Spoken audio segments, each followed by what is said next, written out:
अस्सलाम वालेकुम नाजरीन, मैं हूं अब्दुल रज़ाक खट्टी। आज मरीम नवाज ने प्रेस कॉन्फ्रेंस करके वाज़े तौर पर इस बात का ऐलान कर दिया है कि 27 दिसंबर को मोहतरमा बेनज़ीर की बरसी के मौके पर वो गढ़ी खुदा बख्श भुट्टो जाएंगी और मोहतरमा बेनज़ीर भुट्टो की आखिरी आरामगाह पर हाज़िरी देंगी, दुआए मग़फ़िरत करेंगी और इसी तरह मोहतरमा बेनज़ीर भुट्टो के वालिद, उनके भाइयों की कब्र पर भी हाज़िरी देंगी। आज से 8 दिन पहले इस सिलसिले में मैंने आपके साथ ये खबर शेयर की थी और आज उसकी तस्दीक हो गई। उन्होंने आज प्रेस कॉन्फ्रेंस में ये भी कहा है कि बिलावल भुट्टो जरदारी ने उनसे फ़ोन पर राब्ता किया है और इस सिलसिले में उन्होंने दावत दी है, यानी 27 दिसंबर को मोहतरमा बेनज़ीर भुट्टो की बरसी के मौके पर PDM की पूरी क़यादत इस सिलसिले में गढ़ी खुदा बख्श भुट्टो जाएगी और वहाँ न सिर्फ जलसे से खिताब करेगी ये पूरी क़यादत, बल्कि ये पहली बार होगा कि मुल्क की अपोजिशन की तमाम जमातें मोहतरमा बेनज़ीर भुट्टो की शहादत के बाद एक साथ एक ही वक्त पर गढ़ी खुदा बख्श भुट्टो के अंदर मौजूद होंगी। ये मौका जो है वो इस हवाले से इंतहाई अहम है कि माजी में इंतहाई शदीद तरीन सियासी रकीब मियाँ नवाज शरीफ और उनका पूरा ख़ानदान जो मोहतरमा बेनज़ीर भुट्टो के सियासत के ख़िलाफ़ रहा, लेकिन जब दोनों ही आमरियतों का शिकार हुए और उसके नतीजे में एक मौका ऐसा आया कि 2006 के अंदर मीसा के जमहूरियत पर दोनों ने मिलकर दस्तखत किए और उसके बाद पाकिस्तान की सियासत के अंदर एक बहुत बड़ी तब्दीली देखने में आई। और अब जब ये मरीम नवाज शरीफ लाड़काना जाएंगी गढ़ी खुदा बख्श भुट्टो में, मोहतरमा बेनज़ीर भुट्टो की मज़ार पर हाज़िरी देंगी, तो उससे ये लगता है कि जो चपकलिशें थीं, जो दूरियां थीं, थोड़ी बहुत जो कुछ भी अभी कमी बेशी थी, अब वो ख़त्म हो गई हैं। और मुझे पता नहीं क्यों ऐसा लगता है कि आने वाले सालों में PDM का ये जो इत्तेहाद है इस हुकूमत के ख़ात्मे के हवाले से ऐसा मुमकिन लगता है कि ये किसी इंतखाबी इत्तेहाद के अंदर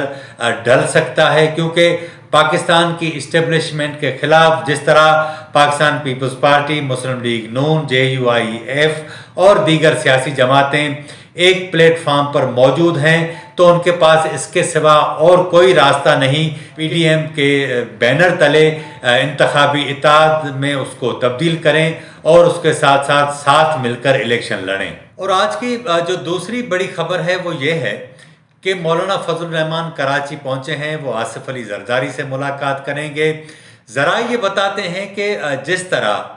हुकूमत ने स्टैंड लिया हुआ है फरवरी में सेनेट के इंतखाबात कराने के हवाले से, उस सिलसिले में जो PDM की जमातें हैं उसके सामने दो बड़े सियासी चैलेंज हैं। एक तो ये कि वो सेनेट के इलेक्टोरल कॉलेज को ख़त्म करना चाहते हैं, लेकिन दूसरा इशू ये है कि अगर ये जिस तरह सुप्रीम कोर्ट के हवाले से हुकूमत के लोग बातें कर रहे हैं, और आज शेख रशीद ने भी ये कहा है कि सुप्रीम कोर्ट का जो फैसला है शो ऑफ हैंड के हवाले से वो बड़ा तारीखी होगा। एक बात समझ में नहीं आती कि अभी हुकूमत सुप्रीम कोर्ट गई नहीं है और उससे पहले ही शेख रशीद हस्बे आदत अपनी पेशन गोइयों को जारी रखे हुए हैं और वो कह रहे हैं कि सुप्रीम कोर्ट का फैसला इस हवाले से बड़ा तारीखी होगा। बात समझ में नहीं आती कि सुप्रीम कोर्ट ने अभी तक इस बारे में कोई समाअत नहीं की, कोई दरख्वास्त गई नहीं, कोई फैसला हुआ नहीं, और उससे पहले ये जो पेश गोइयाँ हो रही हैं उससे अंदाज़ा लगता है कि वफाकी वज़रा खुद सुप्रीम कोर्ट की हैसियत को, उसके किरदार को मुतनाज़ा बनाना चाहते हैं और उसको ऐसा लगता है कि उसके ऊपर असरअंदाज होना चाहते हैं। लेकिन जो PDM की जमातें, उनके लिए ये सबसे बड़ा चैलेंज है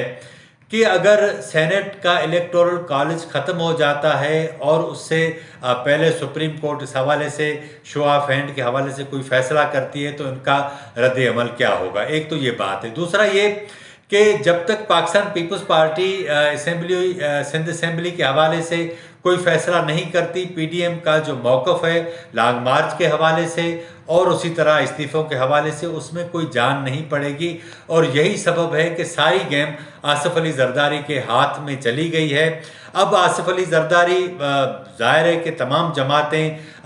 हर कोई जमात अपना अपना इस सारी सूरत हाल के अंदर फ़ायदा देखना चाहती है। आसिफ अली जरदारी को इस बात का अंदाज़ा है کہ اس بار جب اسٹیبلشمنٹ تحریک انصاف کے ساتھ کھڑی ہے اور ان کو جو سندھ میں ان کی جو پوزیشن ہے، حالانکہ عوام کی بڑی اکثریت نے انہیں ووٹ دیا ہے، انہیں مینڈیٹ دیا ہے، لیکن اس کے باوجود جو صورتحال ہمیں نظر آتی ہے اس سے اندازہ یہ لگایا جا سکتا ہے کہ شاید آصف علی زرداری کو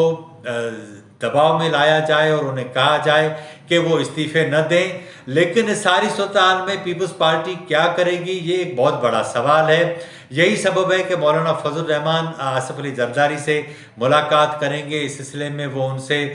مختلف جو ہے وہ امیدیں وابستہ کیے ہوئے ہیں اور ضرور وہ ان کو قائل کرنے کی کوشش کریں گے۔ لیکن پیپلز پارٹی کو خدشہ یہ ہے کہ اگر اس بار انہوں نے استعفے دے دیے اور کوئی اس طرح کی صورتحال بنتی ہے کہ نئے انتخابات ہوں تو انہیں اس بات کا خوف ہے کہ شاید اسٹیبلشمنٹ کی مدد سے جو اسٹیبلشمنٹ کی حامی سیاسی قوتیں ہیں وہ انہیں سندھ کی حکومت سے مکمل طور پر باہر نکال کر دیں اور شاید پھر ایسا موقع بھی نہ آئے کہ وہ سندھ کی حکومت حاصل کر سکیں۔ یہی خوف ہے جو پیپلز پارٹی کو ستا رہا ہے۔ لیکن جس طرح حکومت کی جانب سے پی ڈی ایم کے جلسے کے لاہور کے جلسے کے حوالے سے یا اس طرح جو دیگر ایکٹیویٹیز ہیں ان کو مسلسل نشانہ بنایا جا رہا ہے، پاکستان کا جو الیکٹرانک میڈیا ہے اس میں اس کے رویے سے ہمیں ایسا لگتا ہے کہ ان کا جھکاؤ جو ہے وہ حکومت کی طرف نظر آتا ہے۔ تو اس سلسلے میں پاکستان ڈیموکریٹک موومنٹ کی قیادت کو اب جو ہے وہ نئی جو ہے اپنی جدوجہد کا آغاز کرنا پڑے گا۔ یہی سبب ہے کہ مریم نواز شریف نے دوبارہ نئے جلسوں کا اعلان کر دیا ہے۔ وہ اس بار ایک بار پھر پنجاب بھی جائیں گی، کہا یہ جا رہا ہے کہ وہ سندھ میں بھی جلسے کریں گی۔ لیکن ساری صورتحال کے اندر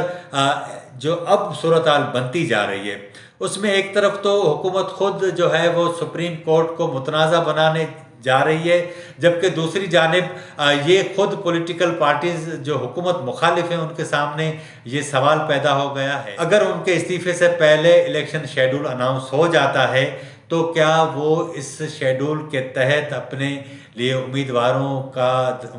سے درخواستیں منگوائیں گے،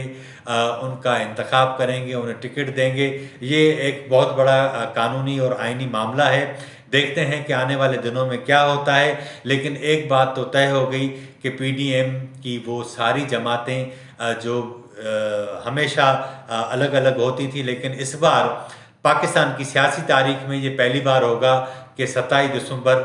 2020 کو یہ تمام جماعتیں گڑھی خدا بخش بھٹو میں اکٹھی ہوں گی۔ محترمہ بے نظیر بھٹو، ذوالفقار علی بھٹو جو جمہوریت کی اس ملک کے اندر علامتیں ہیں، جمہوریتوں کے شہید ہیں، ان کی آخری آرام گاہوں پر حاضری دیں گی۔ اس کے نتیجے میں پاکستان مسلم لیگ نون اور پیپلز پارٹی کے کارکنوں کے درمیان بھی جو بڑی خلیج ہے، لگتا ہے اسے ختم کرنے میں بھی یہ جو تقریب ہوگی وہ بڑا کردار ادا کرے گی۔ آج کے پروگرام میں اتنا ہی۔ اگر آپ کو ہمارا پروگرام اچھا لگا ہو تو اسے ضرور سبسکرائب کریں، لائک کریں، شیئر کریں اور اپنی رائے کا اظہار ضرور کریں تاکہ آنے والے دنوں میں ہم اس پروگرام کو مزید بہتر بنا سکیں۔ مجھے اجازت دیجیے، اللہ حافظ۔